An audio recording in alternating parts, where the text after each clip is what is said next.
India versus Australia fourth test ম্যাচে আমরা দুটো পরিবর্তন লক্ষ্য করতে পারবো। ইন্ডিয়া টিমের এই দুই পরিবর্তন কি এটা কনফার্ম করবে ডাব্লিউটিসি জেতার স্বপ্ন? ইন্ডিয়ার ডাব্লিউটিসি ফাইনালে যাওয়ার জন্য বাকি দুটো টেস্ট ম্যাচ অবশ্যই জিততে হবে।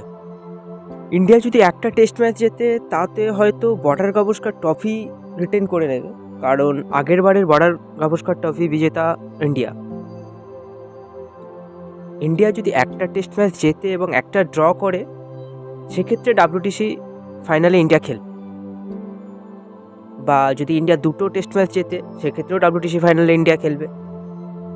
আসল লক্ষ্যটা বর্ডার গাভাস্কার ট্রফি জয় করা নয়, আসল লক্ষ্যটা ডাব্লিউটিসি ফাইনাল খেলা এবং ডাব্লিউটিসি চ্যাম্পিয়ন হওয়া। ইন্ডিয়া অস্ট্রেলিয়ার যে তিনটে টেস্ট ম্যাচ হয়েছে তার মধ্যে প্রথমেরটা ইন্ডিয়া খুব দারুণভাবে জিতে গেছে, দ্বিতীয়টা ইন্ডিয়া পরাজিত হয়েছে, আর তৃতীয়টা ইন্ডিয়া অস্ট্রেলিয়ার মধ্যে ড্র হয়েছে। অস্ট্রেলিয়াও তাদের টিমের মধ্যে কিছু পরিবর্তন এনেছে। অস্ট্রেলিয়ান ক্রিকেট বোর্ড এটা জানিয়েছে যে তারা কন্ডিশন হিসাবে তাদের টিম খেলাবে। ইন্ডিয়াও কিছুটা পরিবর্তনের দিকে এগোচ্ছে। এটা ধরা হচ্ছে যে ফোর্থ টেস্ট ম্যাচে ইন্ডিয়া একটি এক্সট্রা স্পিনার খেলাবে।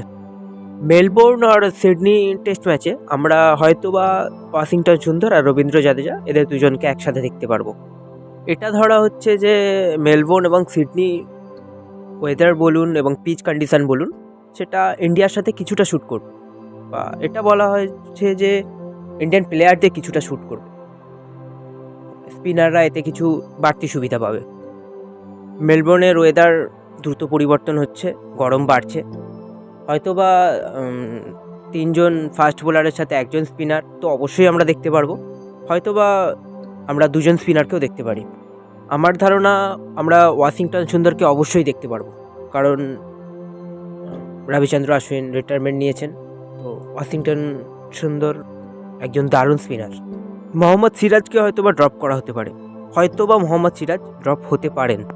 বুমরার সাথে আমরা প্রসিদ্ধ কৃষ্ণাকে আমরা দেখতে পারবো হয়তো।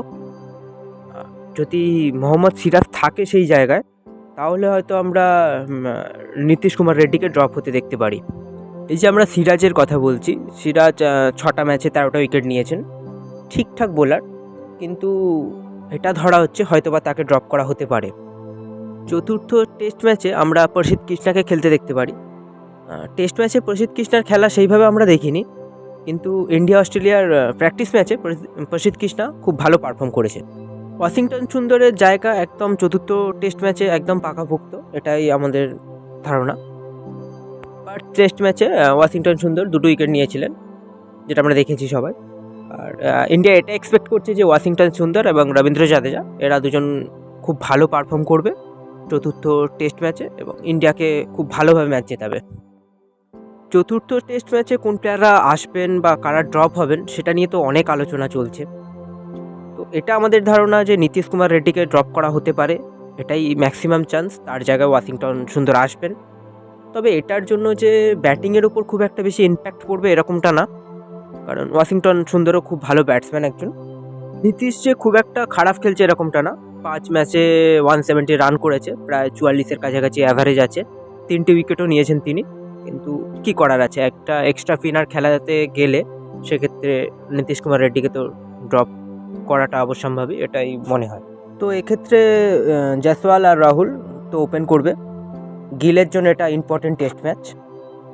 আর বিরাটের কাহিনী তো আমরা জানি, আউটসাইড অফ স্ট্যাম্পের বল, বিরাটকে পিছুই ছাড়ছে না। রোহিতের ফর্ম নিয়ে প্রচুর কোয়েশ্চেন আছে, তো সেক্ষেত্রে ফোর্থ টেস্ট ম্যাচে রোহিত কী করতে পারে সেটাই আমাদের দেখার।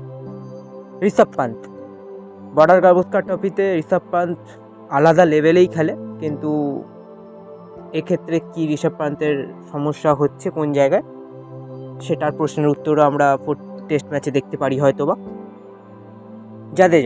জাদেজা তো ব্যাটিংয়ে খুব ভালো পারফরমেন্স করছে, তো বোলিংয়েও আরও কিছুটা ভালো করলে ইন্ডিয়া টিম আরও বেশি ইমপ্রুভ করবে। তো আমার হিসাবে যেটা ফোর্থ টেস্ট ম্যাচে ইন্ডিয়ার প্লেয়িং 11 হবে সেটা হলো রাহুল আর জয়সওয়াল ওপেনিং করবেন, গিল 3 নম্বরে, বিরাট 4-এ, ঋষভ পান্ত 5-এ, 6-এ রোহিত শর্মা। এবার যে চেঞ্জেসগুলো যেটা আমরা ধারণা করছি, হয়তো বা সাথে আমরা ওয়াশিংটন সুন্দরকে দেখতে পারবো অবশ্যই। 8-এ আমরা আকাশদীপকেই দেখছি। 9-এ বুমরা। অ্যাকচুয়ালি ব্যাপার, যদি সিরাজ থাকেন সেক্ষেত্রে হয়তো আমরা একটা চেঞ্জ দেখতে পারবো, আর যদি সিরাজকে ড্রপ করা হয় সেক্ষেত্রে আমরা দুটো চেঞ্জ দেখতে পারবো, প্রসিদ্ধ কৃষ্ণা এবং ওয়াশিংটন সুন্দর। এটা তো আমার ধারণা অনুযায়ী ইন্ডিয়ার 4th টেস্ট ম্যাচে প্লেইং 11। আপনার ধারণা অনুযায়ী ইন্ডিয়ার 4th টেস্ট ম্যাচের প্লেইং 11 কী হতে পারে? কমেন্ট করে জানাবেন অবশ্যই।